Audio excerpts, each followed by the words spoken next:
দীর্ঘদিন পর রংপুরে জাতীয় পার্টির দুর্গ এবার ভেঙে পড়ল তাসের ঘরের মতো। জাতীয় নির্বাচনে রংপুর থেকে 5টি, নীলফামারীতে 4টি, কুড়িগ্রামে 3টি ও গাইবান্ধায় 4টি আসন পেয়ে রংপুর বিভাগের 33টি আসনের মধ্যে 16টি আসন জিতেছে দলটি। জোটসঙ্গী এনসিপি জিতেছে 2টি আসন।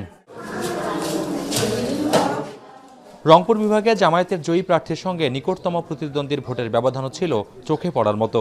জয় পাওয়া 16 আসনে প্রায় সব প্রার্থী 1 লাখের উপরে ভোট পেয়েছেন। যেসব আসনে হেরেছেন জামায়াতের প্রার্থীরা সেগুলোতে ভোটের ব্যবধান ছিল অল্প। এদিকে জামায়াত ও জোটের শরিক দল এনসিপির সদস্য সচিব আখতার হোসেন বড় ব্যবধানে জিতলেও পঞ্চগড় 1 আসনে হেরেছেন সার্জিস আলম। আরেক নেতা আতিক মুজাহিদ লড়াই করে জিতেছেন কুড়িগ্রাম 2 আসনে।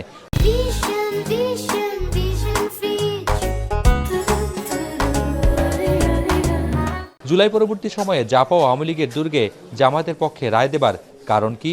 এই বিজয় জলঢাকার গণমানুষের।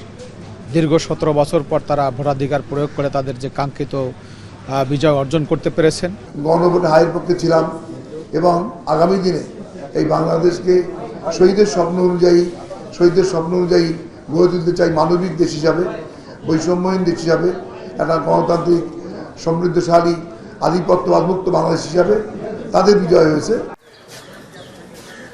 বিশেষজ্ঞরা বলছেন, ভোটের রাজনীতিতে উত্তরবঙ্গের ভোটারদের নজর কাড়তে জামায়াতের ছিল বিশেষ কৌশল।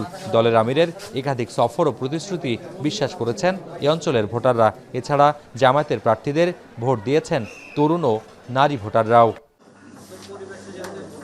মোকাররম হোসাইন, এখন রংপুর।